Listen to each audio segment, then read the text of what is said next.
Harambee, hey. Harambee, hey. Tuvute pamoja. Tuvute pamoja. So, mzigo ulio kichwani kwapa la kutokea ni jasho. Kama sijarashimishwa mimi kutoa fedha, kwa nini nianze kutengeneza sheria ya pesa ambayo inatolewa na mtu ambaye anatoa kwa hiari? You're telling me that everybody who comes must write their name, must say how much they have contributed, and they must, it is even here, I don't remember which clause that says the contributor must actually declare the source of their income. Imagine some small village somewhere in Nandi. I've lost someone. Their target to bury an individual is 250,000 shillings. Why create a bureaucracy for them to look for a chief, to go and look for CCM of Sijui what, or a cabinet secretary to get an approval to fundraise for 250,000 shillings? We should be ashamed of ourselves to come and, to the floor of the house and say that, you know, the spirit of Harambee, churches should be built, it should not be set aside, because we should be ashamed. We should support this bill because what we are trying to say is, as the upper house, the one that protects devolution, the one that ensures that we give monies to those devolved functions on the county level, we are pushing for accountability. Mwenye kufanya harambee ama yule msimamizi wa harambee lazima atafute permit ili aweze kuendesha harambee. Na Mheshimiwa Spika, wengi wanasema kwamba harambee inaleta vikwazo kwa masuala ya permit, inaleta vikwazo kwa masuala ya harambee. Lakini Mheshimiwa Spika, ipo haja kwa sababu tumeona kwamba wengine waliwahi kuchangisha pesa kwa madhumuni fulani, baadaye hawakuweza kutekeleza yale madhumuni ambayo wameyafanya. Na vile vile pia kuna harambee nyingi ambazo tunaweza kusema ni ghushi katika mambo ambayo wataka kufanya, lakini pesa zikishaingia zinatumika kwa mambo ambayo hayakukusudiwa katika harambee hili. We need to rethink about this law. And I will be asking my brother, Senator Cheruyot, to rethink about this law. We might even request him to withdraw first so that we come up with a simplified version of conducting an Harambee, Mr. Speaker. This bill, now moving on to it, Mr. Speaker, is part of the public pronouncements and the request. Kenyans told us that Harambees and public fundraising appeals, if we don't keep an eye on how they are done, how they are administered, why they are being called in the first place, Mr. Speaker, then they run the risk of being avenues through which, one, money is laundered, and through which looted public resources find themselves within our political ecosystem. There's nothing wrong with Harambees, Mr. Speaker. Many of us that are in this house at one time have requested for appeals from funds from the community and friends. Either you have a sick relative, you've lost somebody. There are many of us that went to school, even in this house, through fundraisings, because that's a common thing that we do from the villages where we come from, Mr. Speaker. Therefore, I don't think that there is anything inherently wrong with Harambees. The thing, if we listen keenly, because I took time to listen to what we were being told at that particular time, Mr. Speaker, is that you must establish a mechanism through which you can keep track of the people that are making donations, Mr. Speaker, and you can keep track also of whether many of these appeals are actually end up achieving the purpose for which they were sent out to do in the first place. Second and most important thing about them, Mr. Speaker, is the fact that Kenyans insisted that there is need to greatly demonetize our politics, reduce the influence of money in our politics. And you know, Harambees have been used as platforms for political mobilization, and many times it's considered that the biggest donor, sometimes people consider him because him or her, actually. Thank you, Senator Gloria, for reminding me. People consider that particular individual to be most fit to be a particular leader, and therefore, people just didn't like it that we, state and public officers, Mr. Speaker,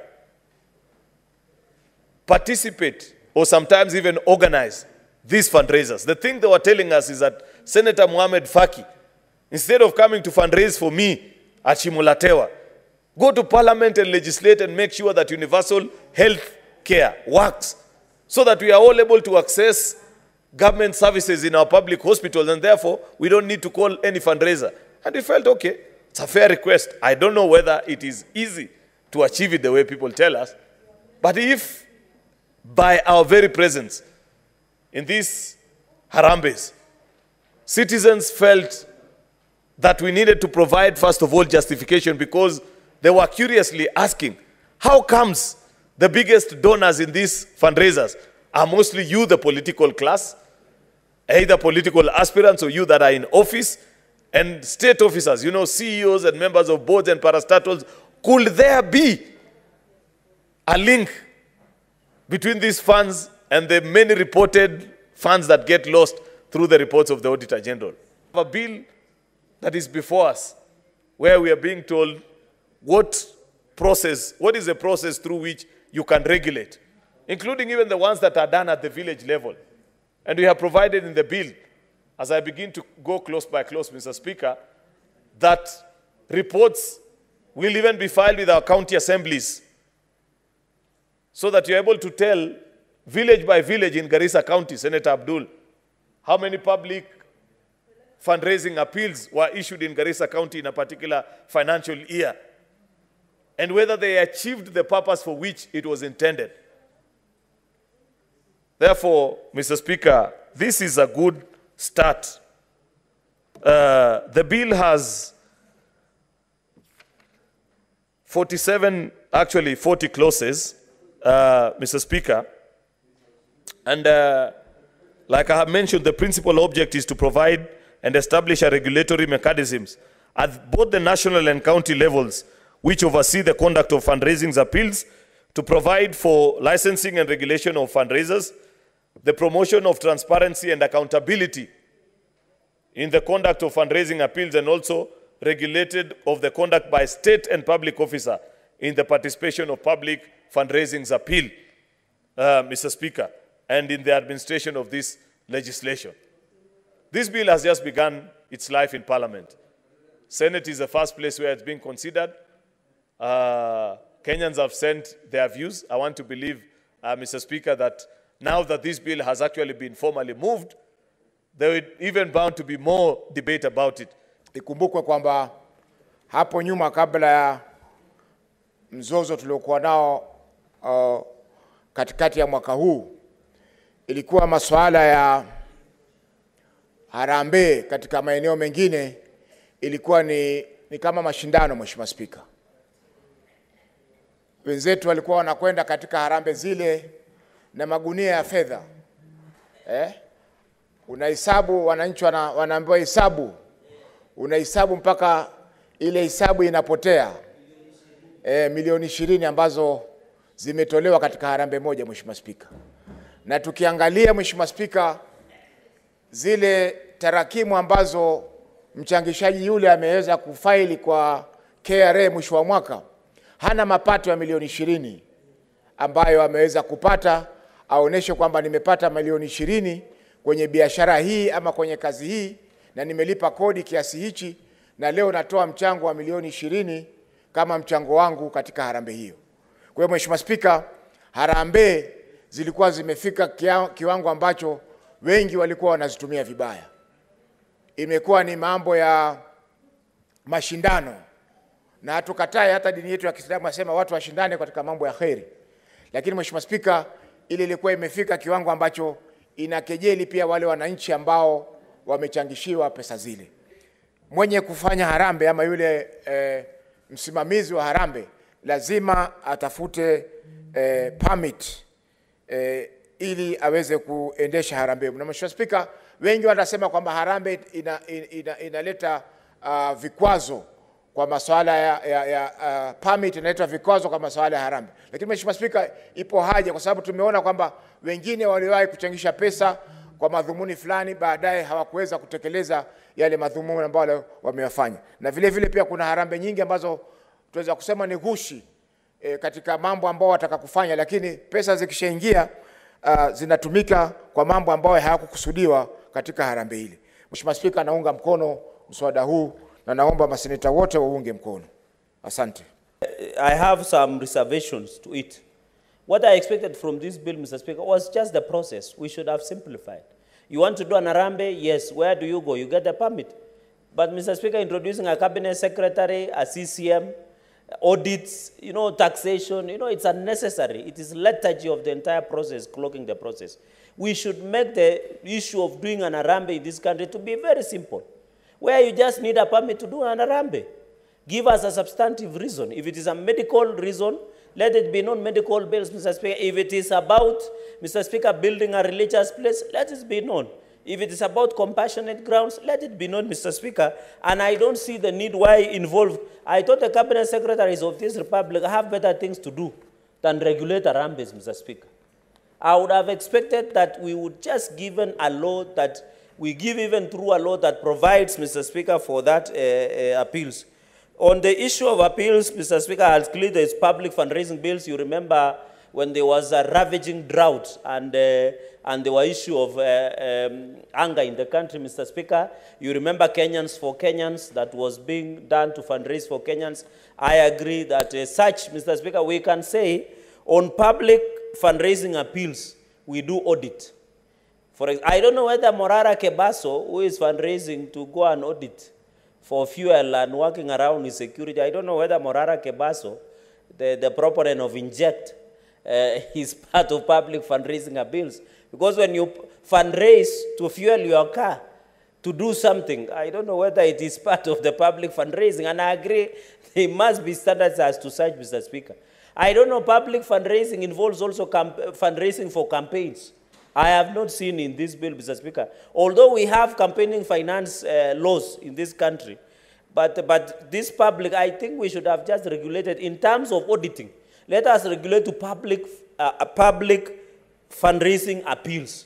We don't create bureaucracy. You can imagine some small village somewhere in Nandi. I've lost someone. Their target to bury an individual is 250,000 shillings. Why create a bureaucracy for them to look for a chief, to go and look for CCM of Sijui what, or a cabinet secretary to get an approval to fundraise for 250,000 shillings? Why don't you bring a standardized form for just permit to request to do an election, to do a fundraiser? And they should start it with the lowest person there, Mr. Speaker, that is Mzee wa Mitaa. The lowest person, just get approval from the local chief. How many in Machakos, how many people in that small village know of CCM or know of even Waziri or even sub-county administrator? I think, Mr. Speaker, it's very unfortunate that we want to do. Mr. Speaker, I don't see anything that receive, vet, and process applications. Let me walk to the chief's office with a permit to do an Harambee, let the chief look at it, and then I'm allowed to do an Harambee. But to public fundraising appeals like for the food, that one you can do the vetting and approval. But on this one, private, Mr. Speaker, I don't see any need. Mr. Speaker, I totally disagree with auditing of Harambees, Mr. Speaker, especially for private one. If I've raised 250,000 to do a funeral expense, why would you do an audit of 200? In fact, you will be using more money sending KRA officers to come and audit 250,000 shillings that are meant for funeral expenses, or 250,000 to send a child to school. What is this, Mr. Speaker? KRA have more important things than auditing fundraisers, Mr. Speaker. So on the issue of taxation, the KRA involvement of auditing, Mr. Speaker, let us give the standard. Let us say if you raise, especially public fundraising, your Safaricom Kenyans for Kenyans, Mr. Speaker, although I've never understood why Safaricom, when your data expires, they take it away. I find it that corruption.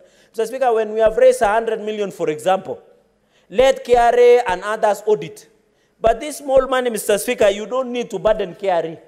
We have more better things in this country. Mr. Speaker, I will only support this law, Mr. Speaker, if it is only to give a regulatory framework on how to conduct an Harambee in a simplified version. Let us not create bureaucracy in terms of conducting Harambees, Mr. Speaker. Let us allow the church and public places to do their Harambees, Mr. Speaker. Let us allow Kenyans who don't have economically burden to do private Harambees of medical expenses, of compassionate expenses, Mr. Speaker. Let us allow Kenyans to do Harambees to send their children to universities, Mr. Speaker. I agree. There is a progressive university funding model, but it will not touch every Kenyan. There are many young men and women who are in school today, courtesy of Harambees. I'm a product of Harambee, Mr. Speaker. I think we need to rethink about this law, and I will be asking my brother, Senator Cheruyot, to rethink about this law. We might even request him to withdraw fast so that we come up with a simplified version of conducting an Harambee, Mr. Speaker. We should not say because GNC were protesting. They are only non-leaders. If you see a leader giving out 20 million or 55 million in a Harambee, what the best you can do is to tell the EACC to do lifestyle audit. You don't ban the Harambee. If you see Cherargei giving 20 million in an Harambee, and you know he doesn't have that money, just send the EACC to do lifestyle audit and KRA. That's how we resolve this issue. Mr. Speaker, allow me 30 minutes. I think the Spirit of the Lord has just gotten, not 30 minutes, 1 second, Mr. Speaker. So, Mr. Speaker, I reject this fundraising bill until we amend it to fit Kenyans so that they can comfortably do fundraising without interference from government. I was amazed, Honorable Speaker, when the mover of this bill referred to an issue of seeking public opinion. Honorable Speaker, why would we seek public opinion when we know what Harambee has done in this country? Honorable Speaker, it is only a few of us that have abused this noble initiative called Harambee, Honorable Speaker. Honorable Speaker, Harambee is giving what you have. Harambee is about voluntary support. A number of people even pay school fee for university students. Right where I was seated this afternoon, I've just been supporting a university student at the Nairobi University who has not had an hostel for the beginning of the semester. They are not able to pay for accommodation. They are not able to pay for their food. They have not even paid for fee, Honorable Speaker. That is also a form of giving. So, Honorable Speaker, we cannot ban the spirit of Harambee that has supported our people in different ways. Honorable Speaker, the reason why I say we cannot ban is because we cannot create a problem as leaders and then want to find ways to solve them. Honorable Speaker, how did we come to this conversation? We had leaders, some of them favored, a number of them political, who abused this process. Just last year, Honorable Speaker, we saw a number of us flying in choppers with bags of money, some of them carrying in sacks, some of them carrying this money in bags, Honorable Speaker. I remember one video of a leader who was even dancing with money and saying 1 million, 2 million, 3 million, 10 million, up to I don't know which level of million. That is how we came to the conversation that we have here, Honorable Speaker. But the most disparate situation that they created for us, Honorable Speaker, is that now they were flying money on the face of hungry and angry Kenyans. You could see leaders dangling money, and you saw the crowds they were dangling money to, crowds that comprised of parents who are not able to pay even school fees. Parents who were hungry, had not fed their children, Honorable Speaker. They were both hungry and angry, Honorable Speaker. I want to say no to the idea that we can stop Harambees, because the Harambees, we need them. But how would we bring in the idea of bureaucracy, the idea of clearance for our people to hold Harambees, Honorable Speaker? Honorable Speaker, by introducing activities as clearance, we would be creating gods in our communities. You'd be given a chief or a cabinet minister or a CEC. They have work already cut out for them, which they are not able even to accomplish. This week, Honorable Speaker, just yesterday, the Senate was sitting here and the cabinet secretaries were not able to come here to answer to our questions. So how do we again get them involved in voluntary activities as Harambees? Honorable Speaker, when you bring in the issue of clearance, that you have to line up to achieve or to whoever you want to propose. Honorable Speaker, that we reflect back to the KANU days, where people just created rules and executed them. We do not want to create gods for our people who are already disadvantaged. If you have a funeral, you have a funeral. Honorable Speaker, allow people to collect around with the people who believe in the problem that they have and let them support them. We should be ashamed of ourselves to come to the floor of the House and say that, the spirit of Harambee, churches should be built, it should not be set aside, because we should be ashamed.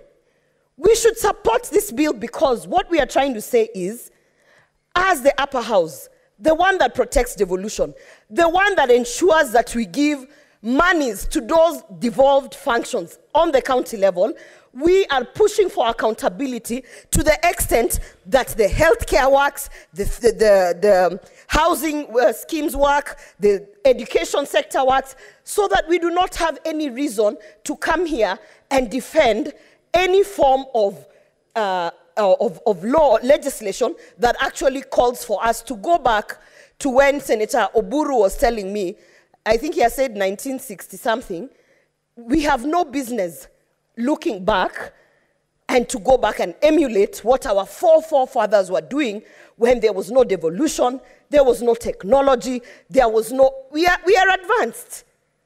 So for me, Mr. Speaker, I support this bill. And I can tell you, because some of us, as much as we are in politics, we probably don't fit in this political space. I have analyzed all the politicians in this house.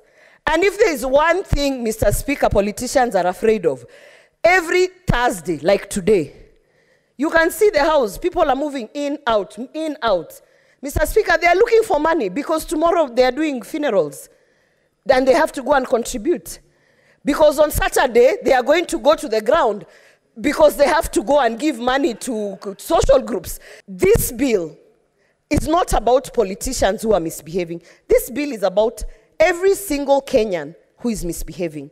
Because I've told you, Mr. Speaker, politicians misbehave by ensuring that they are the ones who are contributing the most to show off. But not only do they misbehave on that nature, but it pushes on corrupt activities so that they can be able to fuel all their weekend harambees. But we've seen individuals in households misbehaving. I've told you, we are going to visit a neighbor, they open a WhatsApp group collect. People have killed their parents who are still alive just so they can run harambees. People have actually run harambees stating that their children are sick, yet their children are not sick, just so they can run harambees and benefit. It's a whole industry, Mr. Speaker. And because of that bad behavior and bad culture of Kenyans, from leadership to the bottom, Mr. Speaker, I want to fully support this bill because it's time that we tell each other the truth. And the truth is, as I conclude, Harambee, Nyayo, the spirit of dependency. That is where this came from. This is the wrong time to bring such a bill. If there is any bill that we should be bringing here and discussing here, now is a bill to know how to regulate SHA to make it work and function properly. Because even private hospitals now are not admitting, they are not accepting anybody with these cards of SHA unless they pay cash deposit. Mr. Speaker, we have a big problem in this country. And if there is anything we should be discussing here this afternoon is how to solve those problems. First of all, make education free from ECD to university. 2, make health care free, especially in government hospitals. And 3, Mr. Speaker, churches have no money to build churches, even mosques. Well-wishers build mosques. And Mr. Speaker, you are a Muslim. You know very well, no, what do you call your pastors? Imam. Yeah. There is no imam who can build, who can build a mosque. They have to depend on well-wishers to build mosques for them, as well as pastors. Pastors depend on the congregation and well-wishers to build churches. And Mr. Speaker, let me detach myself completely from this, because The Bible tells me you can never touch the apple of the eye of God. If we touch the church, then we'll be fighting with God. And I'm sure there is no one particular man, there is no one particular kingdom who can fight with God. So, because we build churches through fundraising, Mr. Speaker, I will say no to this bill. I don't want to promote this one objective, which I see here, the culture of dependency. I'm not sure that that's a fair statement because of the kind of society we live in. We are dependent. That's just the fact. It's a reality. The majority of us, the majority of us are dependent. And we don't want this kind of bill to speak to the masses, to the public, and to say we are punishing the majority whilst trying to control the minority who may abuse Harambees, who may abuse fundraising appeals. How can we justify that to the masses, which is the majority of Kenyans, Mr. Speaker? We don't want to speak or legislate from a point of privilege, is what I'm trying to say. And I fear that I'm really concerned that that's what we might be risking if we continue without heavily amending or even rethinking this entire subject matter, Mr. Speaker. I want to go to some of the provisions. I'm sure people are asking themselves, do I need a permit to conduct a fundraising appeal? How would they know? Well, some of the criteria here are very, very dense. So it says that for one to conduct a public appeal fundraising or a Harambee, they must obtain a permit, has been said. So a person cannot conduct a fundraising appeal unless the person has applied for and obtained a permit. And a person who intends to conduct a the fundraising appeal shall apply to the CS, as the case may be, etc. What information do they need in this application? So they'll need information around the full name and address of the person intending to conduct the fundraising appeal, the purpose of the fundraising appeal, the necessity of conducting the fundraising appeal, the date on which the fundraising is to be conducted, the names and contact details of the persons assisting in conducting the appeal. You'll need the amount intended to be raised through the appeal. You'll need the estimated expenses to be incurred in conducting the appeal, a statement regarding whether any monies have been received with respect to the matter pertaining to the fundraising appeal from any person prior to the date of the proposed fundraising appeal, the place at which the collection is intended to be made, and the expected time frame for the appeal. Mr. Speaker, just me saying that was a mouthful. I struggled even just to say all of those criteria. Now imagine somebody who is in a marginalized group or in a marginalized part of the country who has no clue about this bill.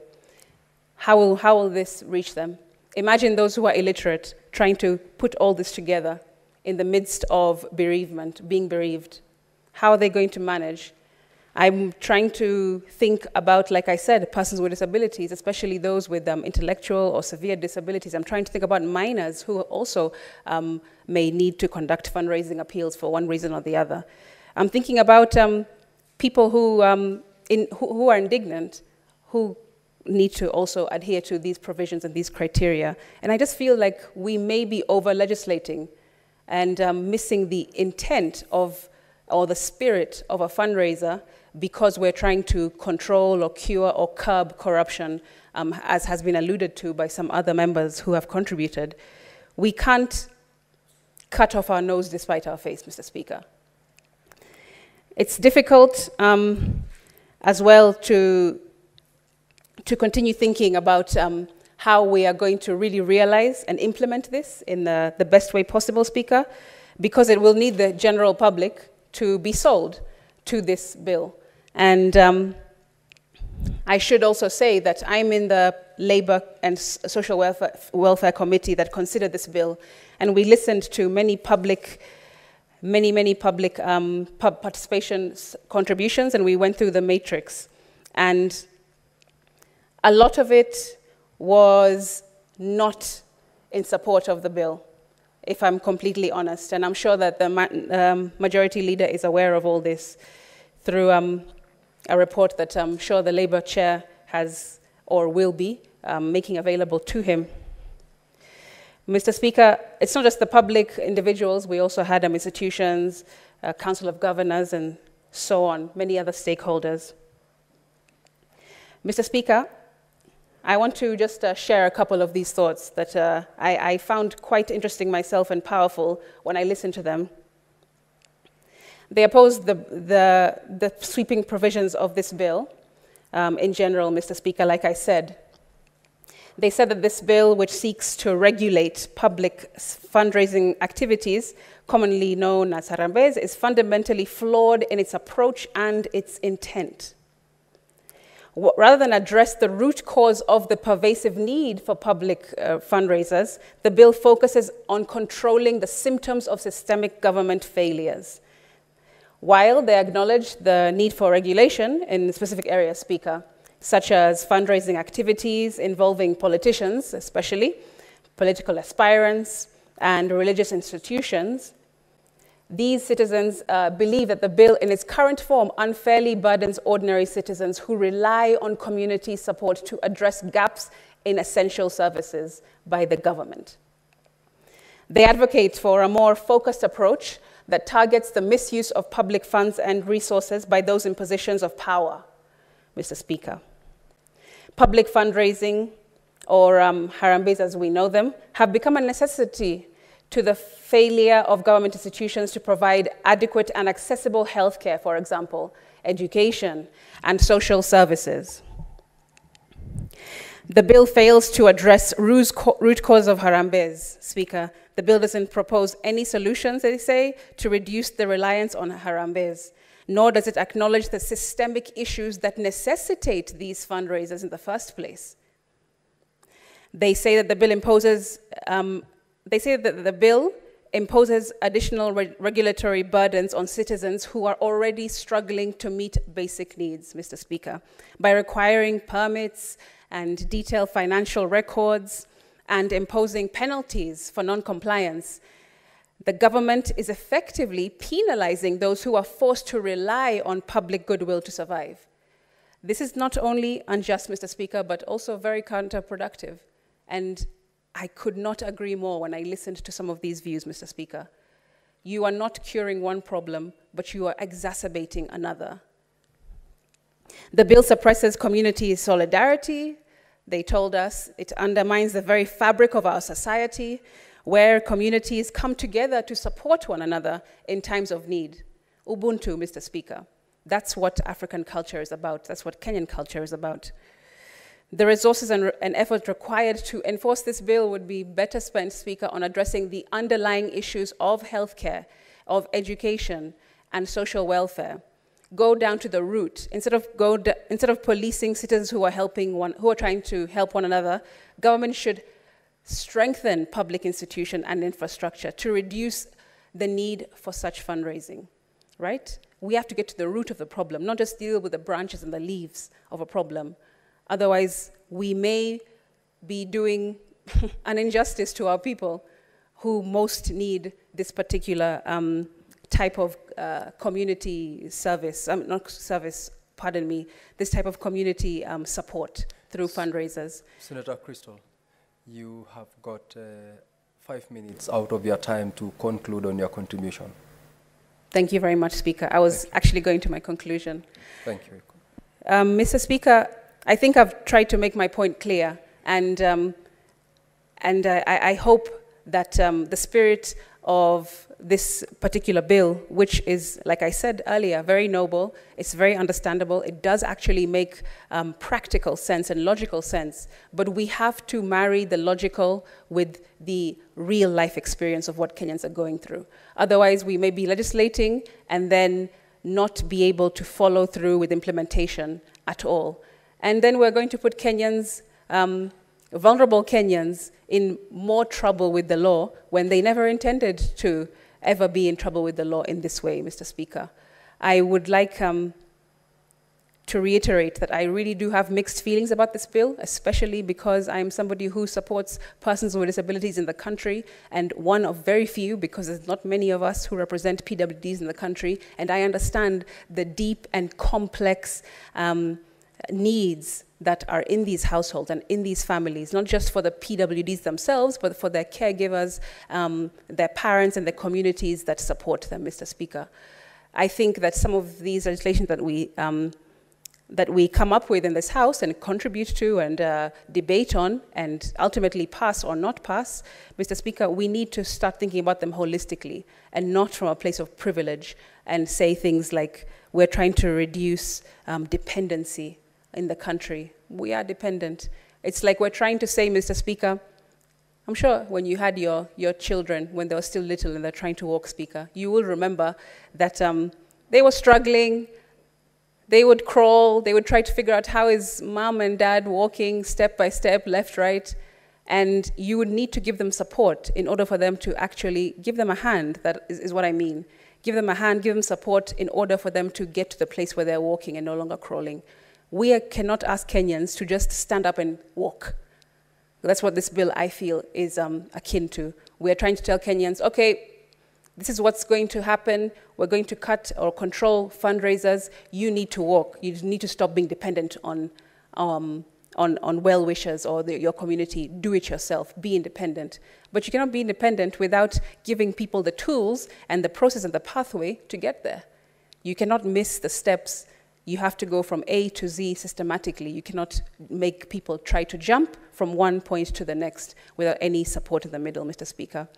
I would like to end my contribution there, and not sure that I support this bill unless really there is some heavy lifting done in the amendment stage, which is going to come up next.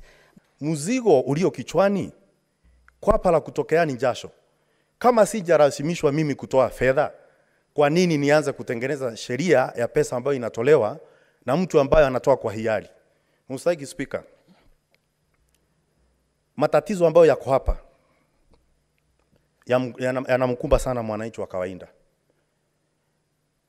Na siku ambayo mbu anatua katika sehemu nyeti, siku hiyo ndio mtu hujua sio kila tatizo huwa linatatuliwa kwa fimbo. Sio kila tatizo utatuliwa kwa nyundo. Hii shinda ambayo tuko nayo sahihi si lazima itatuliwe kwa sheria, ni tatizo ambalo linafaa kutatuliwa kwa kuweka mambo ambayo ni ya msingi tuyaweke mbele ili wananchi waweze kuendelea. Mstahiki Speaker, sheria kama hizi ndo wakati mwingine inafanyanga wananchi wajiulize kama waliweka chui zizini. Na unajua sana tunapoomba viti, wanaotushikilia ngazi ni wale wananchi wa kawaida. Na unajua mtu ambaye anahusika katika kupandisha wengine ngazi upigwa teke menoni, kwa sababu mwenye anamshikilia anaenda juu, miguu iko chini. Kwa hivyo ni rahisi sana kumpiga teke kwa meno. Kwa hivyo ndo ningesema ya kwamba mimi kama seneta wa Kirinyaga nikikaa katika vimbaraza, wale wanaokalia kumbi, wale wanakalia vigogo kule, venye wanaongea na shinda walio nazo, mimi nitakuwa ni kama mtu wa kuwapiga teke menoni nikisema kwamba huu mswada unafaa kwa wakati tulio nao sahihi. Mstahiki Speaker, mambo ambayo mimi nimeyapitia na wengi ambao wanakaa katika bunge la Seneti, naweza kudhihirisha kwamba wanaoketi hapa wengi walipita na kusoma kwa sababu watu walika hapa pamoja katika Harambee wakawachangia pesa. We should come up with a way to stop the public officers, Mr. Speaker, but not this way, as it is stated in Clause 13. Mr. Speaker, it is also an offense for an aspiring candidate to attend a Harambee 3 years prior to the next election. Mr. Speaker, it's like we get to understand that we run, or we make a decision to run 5 years before the election, 4 years before the election. I mean, when do you make the decision to run? You can make the decision to run even tomorrow, or a few days before the end of the closure of registration, Mr. Speaker. I think this bill, as it is, Mr. Speaker, should only work on stopping the money laundering. You're telling me that everybody who comes must write their name, must say how much they have contributed, and they must, it is even here, I don't remember which clause that says the contributor must actually declare the source of their income, Mr. Speaker. Now, we are scaring away the donors. We have private donors. We have people who want to help anonymously, Mr. Speaker. And then we are saying that we should write their names down. Now, who is going to keep this record?